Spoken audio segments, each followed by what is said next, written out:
네, 에너지공단, 네, 에너지재단 양쪽에 좀 질문을 드리겠습니다. 우리가 기후위기로 인해서 그 올여름 참 많이 덥지 않았습니까? 네, 그러다 보니까 온열 질환자가 급증을 하고 있어요. 그래서 2020년 대비해서 보니까 2배 정도 온열 질환자가 늘어나서 올해 9월에 보니까 이게 3,704명 정도 이렇게 되는 것으로 되어 있고요. 그 온열 질환으로 인한 사망자도 계속 늘어나서 2020년 대비 올해 보니까 3.7배 이렇게 되고 있습니다. 사실 그 에너지 취약계층들에게 있어서는 이게 굉장히 좀 중요한 이제 생존의 문제 이렇게 다가오고 있는 상황이다 이렇게 보여지고요.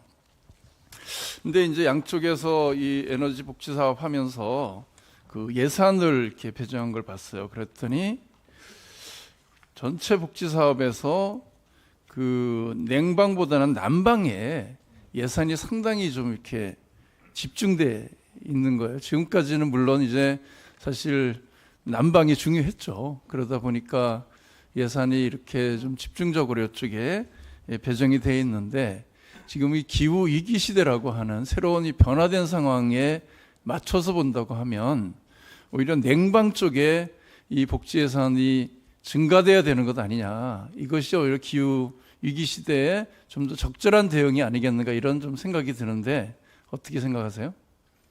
네, 의원님 말씀하신 대로 지금 그 폭염으로 인한 에너지 취약계층 피해가 우려되기 때문에 최근에 정부에서도 과거에 비해서는 하절기 바우처 단가를 많이 인상을 한 편입니다. 아직 충분하진 않고 근데 그리고 이제 또 여기 동절기 거를 당겨 쓰는 제도도 일단은 도입을 했습니다. 근데 이제 예산 규모만 이렇게 네. 보면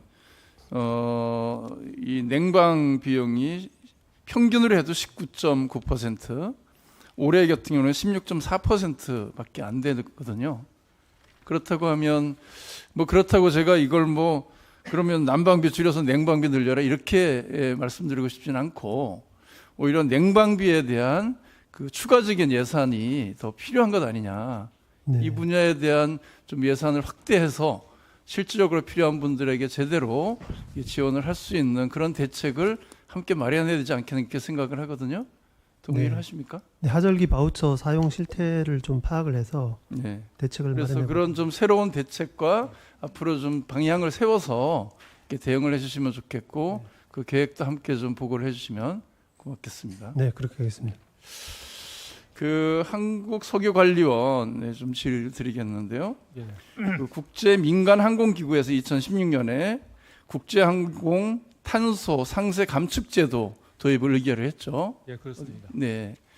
그렇게 해서 지속가능 항공유 사용을 2026년부터는 자발적으로 우리나라도 함께 참여하기로 돼 있고 2027년부터는 의무적으로 참여하도록 돼 있죠. 네, 그렇습니다. 네. 그래서 정유업계에서 보니까 이 시장 규모가 2027년이 되면 28조 정도로 예상된다. 네. 급속히 증가할 것으로 보고 있고, 그래서 정부에서도 산업부, 국토부와 함께 지속가능 항공유 확산 전략을 수립하셨더라고요. 그런데 이게 2016년에 이미 결정이 됐는데 너무 좀 늦게 계획이 수립된 것 아니냐 이런 생각이 들어서 제때 이게 대응을 할 수 있겠냐 이런 좀 의문이 들거든요. 네. 그래서 지속가능 항공유 그 의무화 계획을 제시하고 또 특히 이제 지속가능 항공유와 관련돼서 혼합량 검증 장비 이 구축 네. 사업도 진행하겠다 이렇게 발표를 하셨더라고요. 그렇게 계획을 하고 계신 건가요? 예, 현재 그렇게 저희 센터, 예. 석유 대체율 센터, 그래서 석유 대체 연료센터를 그거 구축하겠다. 대응하려고. 근데 지금 국내 이와 관련돼서 그 어떤 지속가능 항공유 관련된 품질 관리라든가 안전성 성능 이런 걸 제대로 측정할 수 있는 그런 시설이 없는 거죠. 현재는 그 부재합니다. 네. 그렇다고 하면 그 적기에 이걸 대응을 해서 사실 그 제대로 된 좀 경쟁력도 갖추고 예. 이 시장에서 우리의 진입도 우리 정유회사들의 진입을 오히려 좀 촉진하는 데도 역할을 해야 될 텐데 예. 지금 계획을 보면 이것이 2027년이 예. 의무화 시기인데 이때까지 제대로 이것을 준비해서 대응이 가능한 상태입니까?